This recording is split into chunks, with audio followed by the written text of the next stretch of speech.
Hello my dear students, আজকে আমরা শুরু করব বায়োডাইভার্সিটি অ্যান্ড কনজারভেশন চ্যাপ্টার। এটা নিটের সিলেবাস অনুযায়ী একদম লাস্ট চ্যাপ্টার এবং ক্লাস 12-এর এনসিইআরটি বইয়েরও লাস্ট চ্যাপ্টার। এই চ্যাপ্টারটা হয়ে গেলেই তোমাদের আমার এই যে তোমাদের চ্যাপ্টার ওয়াইজ ডিসকাশন করছিলাম সেটা কমপ্লিট হবে। আমরা এনসিইআরটি থেকে তো লাইন বাই লাইনের মধ্যে পড়তেই হবে, কিন্তু যাতে তোমাদের পড়াটা একটু ইজিয়ার হয় সেই জন্য তোমাদেরকে আমি এইভাবে ভিডিও করেছি তোমাদের জন্য। তো আজকে আমরা এই চ্যাপ্টারটা কমপ্লিট করব। আমরা জানি যে নিটের 720 নম্বরের মধ্যে 360 নম্বর হলো বায়োলজি। তো সেই জন্য bio builds NEET, think bio, crack NEET, bio leads to NEET, master bio, excel in NEET and ultimately NEET success guaranteed হবে তখনই যদি আমরা খুব মন দিয়ে এই চ্যাপ্টারগুলো করে ফেলি এবং সেই অনুযায়ী আমরা এমসিকিউ প্র্যাকটিস করতে পারি। তাহলে কি বলছে দেখো, biodiversity and conservation, the term biodiversity was proposed by Edward Wilson. He combined the diversity of all levels, including cellular, gene, species, ecosystem, and biome. There are three main types of biodiversity: genetic biodiversity বা genetic diversity, species diversity, and ecological diversity. Genetic diversity at the level of gene, it enables population to adapt to its environment with respect to alleles of gene. Example হচ্ছে রাউলফিয়া ভমিটোরিয়া, the plant used in blood pressure treatment. and রাউলফিয়া থেকে একটা chemical পাওয়া যায় যেটাকে বলা হয় reserpine. হ্যাঁ, এটা এতে ব্লাড প্রেশার কন্ট্রোল করতে কাজ করে। আচ্ছা, এবার কি বলছে দেখো, রাইস অ্যান্ড ম্যাঙ্গো ইন্ডিয়াতে, তাহলে রাইসের পপুলেশন অনেক বেশি, মোর দ্যান 50,000, আর ম্যাঙ্গো হচ্ছে ধরো 1000। তাহলে আমরা এখানে দেখতে পাচ্ছি তো স্পিসিস একটা ইকোলজিক্যাল, ইকোটাইপ এ একটা ইকোটাইপ বি। তো ইকোটাইপ এর মধ্যে আবার সাবস্পিসিসে, ইকোটাইপ বির মধ্যে সাবস্পিসিস বি, এবং এর মধ্যে স্পিসিস এ স্পিসিস বি দেখতে পাওয়া যায়। তো এইভাবে স্পিসিয়েশন হয়। এরপর আমরা আসছি species diversity. Species diversity is the result of the multiplication of species richness and species evenness. Species richness is indicated by number of species and species evenness is indicated by number of individuals of a particular species. So same species richness and evenness is different. তাহলে আমরা দেখতে পাচ্ছি যে western ঘাটসের ক্ষেত্রে species richness অনেক বেশি হবে in comparison two eastern Ghats. Ecological diversity এবার দেখি আমরা। তাহলে diversity at ecosystem level, it is indication of community diversity. তাহলে ইন্ডিয়া ভার্সেস নরওয়ের মধ্যে যদি কম্পেয়ার করো, ডেজার্ট, রেইন ট্রি, মাউন্টেন এখানে দেখা যায়। তাহলে ইন্ডিয়া হচ্ছে মোর ডাইভার্সিটি দ্যান নরওয়ে। তাহলে আইইউসিএন 2004 কি বলেন, বায়োডাইভার্সিটি 1.7 মিলিয়ন। ট্রপিক্যাল এর বেশি হবে in comparison two temperate. Same scientist হচ্ছে 20 to 50 মিলিয়ন। রবার্ট মে হচ্ছে 7। তাহলে fungi is more biodiversified than fish, amphibian, reptiles and mammals. So out of total discovered animals হচ্ছে 70% এবং 22%-এর মধ্যে রয়েছে plants, fungi, algae, bryophyta, gymnosperm, angiosperms. এবং এর মধ্যে আবার ইনসেক্টের মধ্যে 70% হচ্ছে ইনসেক্টস অ্যানিমালের মধ্যে।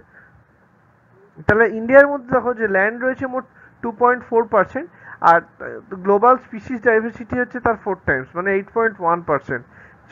So India is one of the 12 mega diversity country. টপে রয়েছে ব্রাজিল, ইন্ডিয়া হচ্ছে 8th পজিশনে রয়েছে ডাইভার্সিটির দিকে। তাহলে ইন্ডিয়ার যে বায়োডাইভার্সিটি সেটাকে আমরা প্ল্যান্টস আর অ্যানিমালস দুটো ভাগে ভাগ করতে পারি। প্ল্যান্টস হচ্ছে 45,000, অ্যানিমাল ডাইভার্সিটি হচ্ছে 90,000। তো তাহলে রবার্ট মে কি ডিসকভার করেন, 22% ডিসকভার্ড এবং 78% হচ্ছে আনডিসকভার্ড। প্ল্যান্টের ক্ষেত্রে হচ্ছে 1 লাখ নট ডিসকভার্ড, অ্যানিমালসের ক্ষেত্রে প্রায় 3 লাখ স্পিসিস নট ডিসকভার্ড। তাহলে প্রোক্যারিওটিক ডাইভার্সিটি কি বলছে, biologist not sure about their numbers, so there are conventional method and many species that are not countable. Conventional method is not applied on micros, biochemical test বা DNA লেভেলে আমরা millions of diversity দেখতে পাই। তাহলে patterns of biodiversity আর factor affecting biodiversity. First one is the latitudinal gradient. It is away from the equator and diversity decreasing. Then when latitude will increase, altitude is also increase, it is the diversity decreases.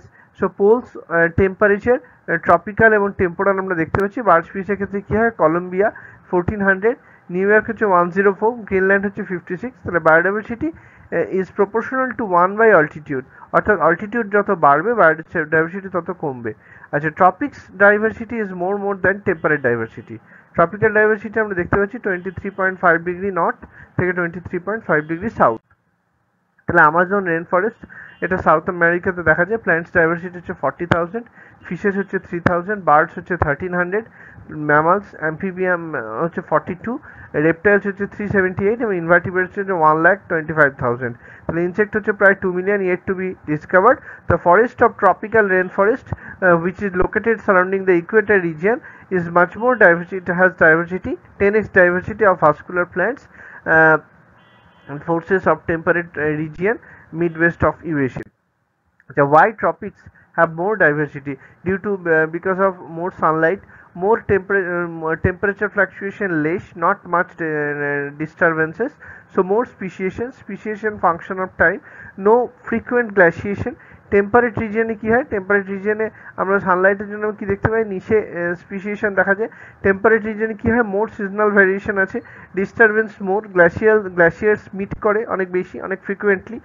The unpredictable environment, the less solar energy, সেটা productivity loss করে এবং তোমার biodiversity অনেক বেশি হয়ে যায়। Species area relationship by Alexander von Humboldt, German naturalist and geographer. তাহলে species richness আর এরিয়া, তাহলে এস হচ্ছে C A square, species richness, Z হচ্ছে slope of level regression coefficient. আচ্ছা, এখানে মোর স্টিপ স্লোপ, মোর এরিয়া, তাহলে মোর স্পিসিস রিচনেস দেখতে পাওয়া যায়। আচ্ছা, এখানে হচ্ছে জেড হচ্ছে 0.1 থেকে 0.2 কান্ট্রি লেভেল, আর জেডটা 0.6 থেকে 1.2 হবে কন্টিনেন্টের ক্ষেত্রে। তাহলে ফ্রুগিভোরাস বার্ডসের ক্ষেত্রে আমরা দেখতে পাবো জেড সমান 1.5। তাহলে স্টেবল ইকোসিস্টেমের ক্ষেত্রে কি দেখা যায়, variation of productivity, less fluctuations, resistant to man-made and natural disturbance, resilient to natural stress, ability to re-establish species diversity, resistant to alien species, exotic species invasion। তাহলে ডেভিড টিলম্যান কি দেখেছেন, species diversity বাড়ে এবং specific diversity কমে, তাহলে স্টেবিলিটিটা বাড়ে, stability থেকে কমে। আচ্ছা, লেস মেনটেন্যান্স দেখা যায়, তাহলে more maintain in productivity, species diversity হচ্ছে স্টেবিলিটি অফ ইকোসিস্টেম দেখতে পাওয়া যাচ্ছে। আচ্ছা, পল এলরিচ কি করেছেন, হি রিভার্ড puppet hypothesis, it compared the ecosystem with airplane। তাহলে এয়ারপ্লেনের ক্ষেত্রে ইকোসিস্টেম যদি হয়, রিভেটস গুলো হচ্ছে স্পিসিস আর রিভেটস অন গুলো হচ্ছে কিস্টোন স্পিসিস, উইংসটা ইম্পর্টেন্ট মেম্বার হচ্ছে keystone species, less rivet no problem, more rivet it can be dangerous. আচ্ছা, এখানে তারপর কি বলছে, anthropogenic extinction directly indirectly due to human activity, over exploitation, habitat destruction, hunting, population. Pacific island বা হিউম্যানের ক্ষেত্রে দেখা যায় 2000 বার্ডস এক্সটিংক্ট হয়ে যেতে পারে। আচ্ছা, এরপরে কি বলছে, 2004-এ আইইউসিএন হচ্ছে রেড লিস্ট দেখা যায়, মোর দ্যান 50 ইয়ার্স হচ্ছে ভার্টিব্রেট হচ্ছে 338, ইনভার্টিব্রেট হচ্ছে 359, প্ল্যান্ট হচ্ছে 87, 784 স্পিসিস দেখা যায়। 20 ইয়ার্স হচ্ছে 27 স্পিসিস, ডোডো হচ্ছে মাউন্টার্স দেখতে পাওয়া যাচ্ছে। আচ্ছা, threat of extinction 32% amphibians, 12% birds, 23% mammals, 31% gymnosperms. Sixth extinction দেখা যাবে অ্যানথ্রোপোজেনিক এক্সটিংশন। আচ্ছা, রেট হচ্ছে 100 to 1000 হাই, তারপর হচ্ছে 100 ইয়ার্স হচ্ছে 50 স্পিসিস এক্সটিংশন। আচ্ছা, causes biodiversity loss, evil quartet হতে পারে, habitat loss and fragmentation it is most important.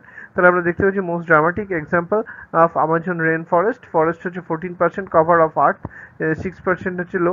আচ্ছা, রেকর্ড হচ্ছে রিড চ্যাপ্টার 2000 ফরেস্ট দেখতে পাচ্ছি আমাজন রেন ফরেস্টের ক্ষেত্রে লাংস অফ দ্য প্ল্যান্টস বলা হয়, because of cultivation of soybean, converting into grassland থেকে গ্রেজিং হ্যাবিটেটে একটা কনভার্সন হয়ে যাচ্ছে। আচ্ছা, ফ্র্যাগমেন্টেশন হচ্ছে লার্জ হ্যাবিটেট যেটা ব্রোকেন ইন্টু স্মল ফ্র্যাগমেন্ট, যেমন হিউম্যান সেটেলমেন্টের জন্য হতে পারে, রোড তৈরির জন্য হতে পারে, হ্যাঁ, ক্যানেলের জন্য হতে পারে, ওভার এক্সপ্লয়টেশন হতে পারে, নিড থেকে গ্রিড তৈরি হয়। Species got extinction, dodo, Steller sea cow, passenger pigeon এদের ক্ষেত্রে দেখা যেতে পারে। অ্যালাইন স্পিসিস ইনভেশন বা এক্সোটিক স্পিসিসের জন্য হতে পারে, যেমন লেক ভিক্টোরিয়ার ক্ষেত্রে দেখা গেছে। হ্যাঁ, নাইল পার্চ থেকে 2000 স্পিসিস অফ সিসিলিড ফিশ এক্সটিংশন হয়েছে। ল্যান্টানা ক্যামেরা, ক্যারট গ্রাস বা তোমার আইকর্নিয়া, এগুলো টেরার অফ বেঙ্গল, এগুলো দেখা গেছে। আফ্রিকান ক্যাটফিশ বা তোমার গ্ল্যারিয়াস গ্যারিপিনাসের ক্ষেত্রে ব্র্যাকিয়াস গ্যারিপিনাস, অ্যাকোয়াকালচার বা ইন্ডিজিনাস ক্যাটফিশ থ্রেট হতে পারে। কোএক্সিস্টেন্স হচ্ছে ওয়ান স্পিসিস এক্সটিংক্ট হয়ে যেতে পারে, অব্লিগেটরি ডিপেন্ডেন্ট স্পিসিস এক্সচেঞ্জ। তাহলে প্ল্যান্ট হচ্ছে পলিনেটার, ইউকা প্ল্যান্ট, আর প্রনিউ বা মথ, ফিগ অ্যান্ড ওয়েস্ট, এটা করে ফিশ থেকে প্যারাসাইট তৈরি হচ্ছে।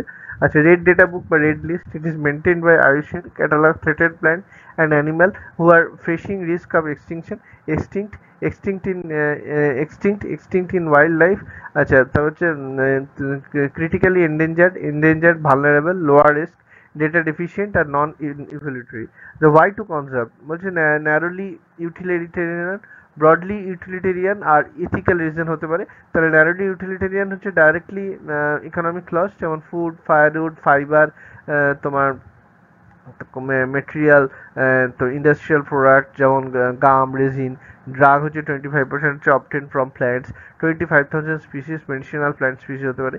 ব্রডলি ইউটিলিটেরিয়ান হতে পারে ইনডাইরেক্ট বা ecosystem services, oxygen, pollination 80% done by animals, seed germination দেখা যায়, aesthetic pleasure, flood control, soil erosion control, এগুলো দেখা যায়। এথিক্যাল রিজন হচ্ছে no organism is useless every species intrinsic value, responsibility হচ্ছে take care. How to conserve, industrial conservation বা extinct conservation হতে পারে, এক্সিটু ইনসিটু কনজারভেশন হতে পারে বা এক্সিটু কনজারভেশন হতে পারে। ইনসিটু মানে হচ্ছে প্রোটেকশন টু হোল ইকোসিস্টেম, এটা হটস্পট আর প্রোটেক্টেড এরিয়াতে আমরা ভাগ করতে পারি। তাহলে এর কনসেপ্টটা হচ্ছে নর্মাল ম্যাথ দিয়েছেন তিনটে criteria: high species richness, high degree endemism আর হাই ডিগ্রি থ্রেট। তাহলে ওয়ার্ল্ড টোটালের মধ্যে 34 রয়েছে, তাই হিমালয় বা ইন্দো বার্মা বা ওয়েস্টার্ন ঘাটসে দেখা যায়। এর মধ্যে হিমালয় রিচেস্ট বায়োডাইভার্সিটি রিজিয়ন। আচ্ছা, প্রোটেক্টেড এরিয়াতে আমরা কি দেখতে পাচ্ছি? Sacred groups, biosphere reserve, sacred groups বা স্যাক্রেড লেক হতে পারে, বায়োস্ফিয়ার রিজার্ভ। আর হচ্ছে national park and wild life sanctuary. National পার্কের মধ্যে আমরা ফ্লোরা ফনা কনজার্ভ করতে পারি, এখানে কোনো হিউম্যান ইনভলভমেন্ট থাকে না। ওয়াইল্ড লাইফ স্যাংচুয়ারির ক্ষেত্রে অনলি অ্যানিমালস আর কনজার্ভ, এখানে হিউম্যান ইনভলভমেন্ট আছে। হিউম্যান ইনভলভমেন্ট বেসিক্যালি তিনটে পারপাসে হয়ে থাকে, একটা হচ্ছে কাল্টিভেশন, গ্রেজিং এবং harvesting.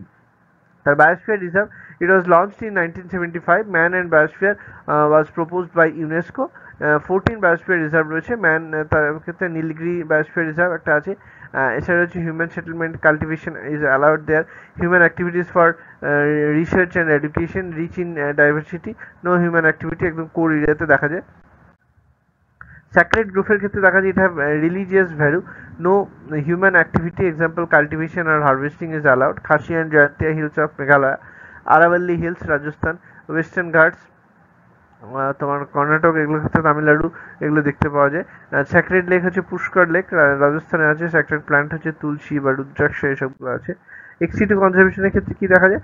Conservation of plants and animals আর outside the natural habitat, it is protected area, special care না হয় প্ল্যান্ট আর animal facing threat of extinction in wild. তাহলে এক্সিটু কনজারভেশনের ক্ষেত্রে botanical garden, seed bank, home garden, তোমার gene bank, zoo, wild life sanctuary, এগুলো use করা হয়। ক্রায়ো প্রিজার্ভেশন এগুলো ইউজ করা হয়। ক্রায়ো প্রিজার্ভেশনের ক্ষেত্রে লিকুইড নাইট্রোজেন এবং -196 ডিগ্রি সেলসিয়াস টেম্পারেচার মেনশন করা হয়। তাহলে আমাদের এই চ্যাপ্টারটা কমপ্লিট হয়ে গেল।